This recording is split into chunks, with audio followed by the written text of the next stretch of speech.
विश्व वैदिक सनातन संघ के प्रमुख जितेंद्र सिंह बिसेन ने बड़ा आरोप लगाया। उन्होंने दावा किया कि ज्ञानवापी मामले में वादी और हिंदू पक्ष बिखर चुके हैं, महिलाएं आपस में लड़ रही। विश्व वैदिक सनातन संघ के प्रमुख जितेंद्र सिंह बिसेन हमारे साथ। ये पूरा मामला भटक गया है, आरोप प्रत्यारोप के दौर चल रहे हैं। महिलाएं आपके ऊपर आरोप लगा रही हैं और आप कह रहे हैं कि महिलाएं जो हैं किसी दूसरे हाथ में खेल रही हैं। देखिए, पूरे देश में लगभग सनातन से संबंधित विषय जितने भी हैं, माननीय हरिशंकर जैन जी के दिशा निर्देश में हम इस लड़ाई को लड़ रहे हैं। और जब कहीं भी मुकदमा फाइल करते हैं, किसी सहयोगी को भी साथ लेते हैं, तो कुछ शर्तें रखते हैं कि आप ना तो डरेंगे, ना बिकेंगे, ना किसी के प्रभाव में आएंगे। इस लड़ाई को अगर साथ में सारी शर्तों को स्वीकार करके साथ आते हैं, सनातन विचारधारा से अगर आप पूर्ण रूप से युक्त हैं तो साथ आइए। लेकिन मैं अभी कुछ दिनों से देख रहा हूँ, दुर्भाग्य है या क्या कारण है, जितने भी मामले हमारे लगभग सभी हाईलाइट हुए जब से, तब से तरह तरह के लोग मामलों में कूद रहे हैं। कल भी न्यायालय में कई एप्लीकेशन लगी हैं, कोई पार्टी बनने के लिए, कोई केस को मच करने के लिए, तमाम तरह की। और ये यही नहीं, सभी केसों में चल रहा है। रह गया यहाँ का विषय मेरी अपनी समझ से बाहर है कि जो अनुशासनहीनता इस केस में शुरू हुई एक के बाद एक, वो देखने लायक हो रही है। ऐसा ये कौन कर रहा है? इस बात को ही तो मैं खुद नहीं समझ पा रहा हूँ। आपने कहा कि कोई बिके ना, कोई डरे ना, कोई डिगे ना, तो ऐसे कैसे हो गया? ये महिलाएं कैसे, आप कह रहे हैं कि कहीं ना कहीं भटक गई?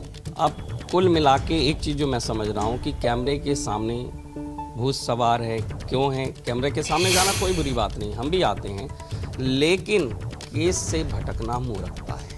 आपका कहना ये है कि राखी से सब अलग हो चुके हैं, बिखराव हो चुका है, खेला जा रहा है और ये पूरा मामला पूरी तरीके से भटकाव के रास्ते पे जा रहा है। भटकाव के रास्ते पे ले जाने का प्रयास किया जा रहा है। जा चुका और प्रयास किए में बहुत फर्क है। और ये मुकदमा कभी किसी रास्ते से भटक नहीं सकता, क्योंकि राखी सिंह, जितेंद्र सिंह बिसेन स्थिर हैं सभी जगह। कोई कितना भी आ जाए, कहीं भी आ जाए, मुकदमा हर कीमत पे अपनी मंजिल को पाएगा। विश्वास दिलाता हूं समाज को कि इस मुकदमे का निपटारा भी जल्दी से जल्दी होगा, चाहे कोई कितना इसमें क्या कहते हैं, अवरोध लगाने का प्रयास करे, लेकिन ये हर अवरोध का मुकाबला होगा।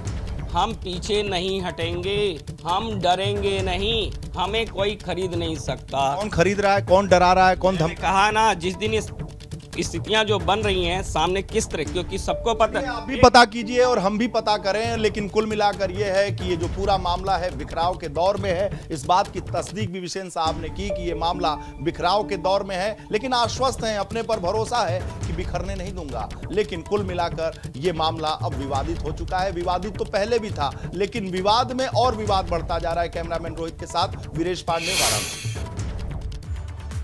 और आपको बताएं कि बसपा प्रमुख मायावती ने ज्ञानवापी मामले पर बड़ा बयान दिया है। उन्होंने आरोप लगाया है कि धार्मिक भावनाएं भड़काने की साजिश हो रही है। एक धर्म समुदाय से जुड़े स्थानों के नाम भी एक एक करके जो बदले जा रहे हैं, तो इससे अपने देश में शांति, सद्भाव व भाईचारा आदि नहीं, बल्कि आपसी नफरत एवं द्वेष की भावना ही पैदा होगी। ये सब अति चिंतनीय है तथा इनसे देश की आम जनता व सभी धर्मों के लोग भी जरूर सतर्क रहें। बीजेपी व इनके सहयोगी संगठनों द्वारा चुन कर व खासकर यहाँ धार्मिक स्थलों को जो निशाना बनाया जा रहा है, ये किसी से छिपा नहीं है। इससे यहाँ कभी भी हालात बिगड़ सकते हैं।